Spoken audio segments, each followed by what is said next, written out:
Be able to brand something like right from the start. A lot of my clients come to me after they've been in business for a few years and they realize that like the logo that they DIY'd at the beginning just isn't quite cutting it anymore. So I do get a lot of clients like that, and I love rebrands, but it's really, really special to be able to come in from the very beginning with some of these brand design projects and just build out the entire brand for something completely from scratch. It's like just playing in a giant sandbox and getting the opportunity to just be as creative as you want. Honestly, I am so excited with where we ended up with the initial brand design that I've done in the last video. So the first part of this brand design that I did is for the social haul. Definitely want to check out the last video if you haven't seen it yet, because some of this probably won't make sense if you haven't seen part 1 yet. The challenge that I have here is I have to create 2 separate brand identities, but they both have to kind of go together. So I'm trying to figure out like how to make these brand identities unique, but also make them complement each other. Today, I'm gonna be working on the mercantile. I'm just realizing that the lighting here is like not that great. Part 1, I shared, oh my gosh. How many times does this happen where I almost lose my camera? But in part 1, I told you guys that this is on like a major time crunch. They need this done in like 3 weeks. So, which like valid, I get it. But oh my gosh. I'm happy with where we got yesterday, but the problem is that I realized the one that they need that's the most pressing to get done first is the mercantile. I did social haul yesterday. I haven't finished everything for social haul yet, but I think I'm gonna take a pause on the social haul because like I still need to do like brand patterns and stuff for the social haul and build out some more of the logo variations. But I think I'm gonna wait and do the mercantile first because that's the one that's the most pressing. So today I'm just gonna be taking you through the process of how I'm building out the brand design for Grafton Peek mercantile.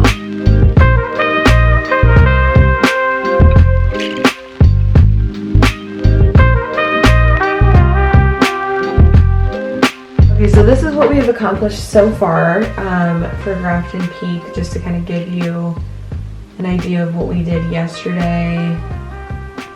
Haven't finished all these things yet. This is pretty final though, I think. But now I need to do something with the mercantile, and this is the only thing that I've done so far with the mercantile. And I'm like, is that it? Like, is this the logo? Like, I don't know. And like, what kind of a hand-drawn icon can I do for this? That's what I'm kind of like stuck on. So at this point, I have had some time to think about what type of hand-drawn element I want to be included in this logo. And I'm thinking about a few different options, but it's like, which one do I go with? I only present one logo concept to a client. I do more than one because it is my job as the designer to know what's gonna be the best option and like present that to them. Like, I don't wanna present like one perfect, amazing, excellent option and then 2 that are like great but not like the one, because I'm like, I feel like I should know what's going to be the best option for them. And I don't mean that in like a prideful way, but I'm just like, trust my years of experience and my expertise.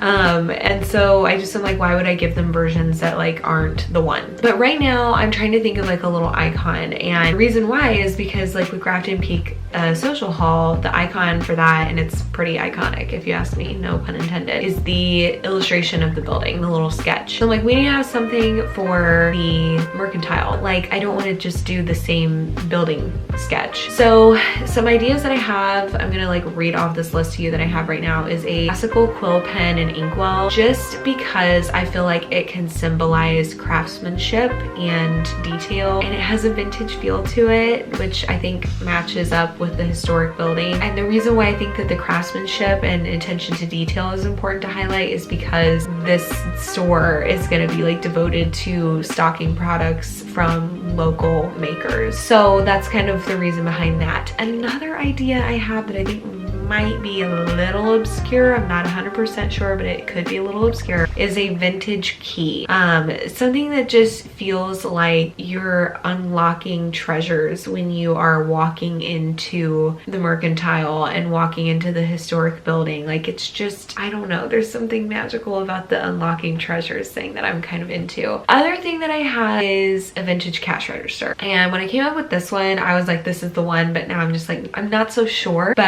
I feel like it it could be in connection with commerce and trade. I feel like a vintage cash register goes along with the vibe, the feeling of the building and everything. And it's not that we want their branding to look totally vintage. Like, we do want it to have a modern twist, and I think that's reflected in the text. But it's like, I still want to pay tribute to the roots of the building. So I don't know. I honestly, gosh, I feel like a vintage key could look better than what the quill pen and inkwell would. But like the symbolism behind the quill and the inkwell and like what that would mean, like the craftsmanship and all of that, that feels special. And now that I'm thinking about the key, I'm like, well, should the key instead of the key be more like a treasure box, or is that too piratey? I think I might have to like draw up some ideas. Okay, so at this point I have drawn a vintage cash register that could potentially be part of the logo, but I just don't know if that's like too much. So now I'm looking at potential options for the vintage key. I'm trying to decide what vintage key I want to use as like a reference photo. I'm just going to use this as like a reference photo. I turned my drawing guide on, and then I went to edit drawing guide and made sure that symmetry was selected. And now I just want to make sure that drawing assist is turned on for this layer. I'm gonna turn it on this layer. I'm not gonna use this exact key, but I just kind of need it as like a little bit of a reference here.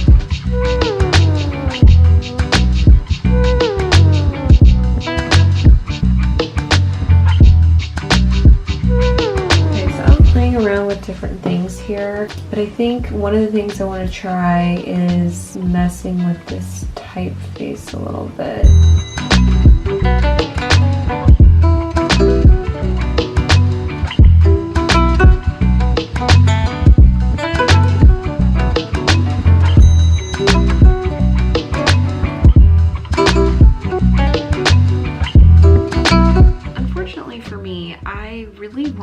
This key to work as a design element in this logo. I don't think it's gonna work. I don't think the structure of it and the shape of it looks that good.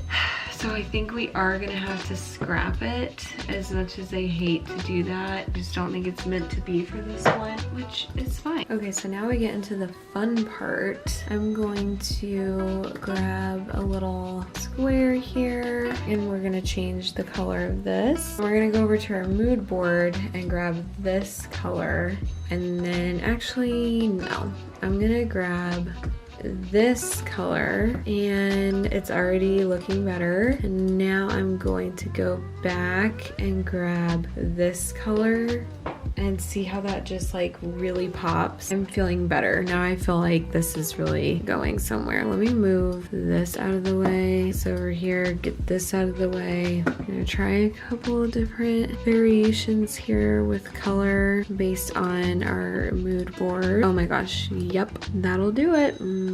Okay, yep, I'm living for this. Once you add color, everything changes. Like, things start to just really come to life, and it's like, okay, this is starting to make sense to me now. Let me try out some brighter colors, like a darker, let's see. Yep,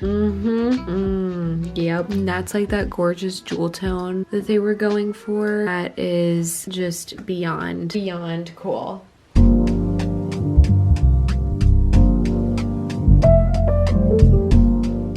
Because I started my business really as an illustrator rather than a graphic designer, I use a lot of illustrative influence in my brand design. So I don't just use Adobe Illustrator when it comes to brand design. I'm using a combination of both Adobe Illustrator and Procreate, and that is what allows me to incorporate some really cool hand-drawn elements into all my brand design.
lot of design work happen. This is probably like the meat of the project where I'm doing the most intense, heavy design work, and that's to create branded icons like what you're seeing here that will be used throughout their branding, both on social media and their website.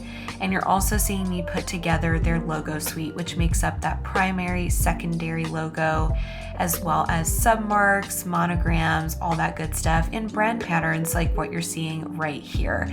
So we've done a lot today, made a lot of progress, and stay tuned for part 4.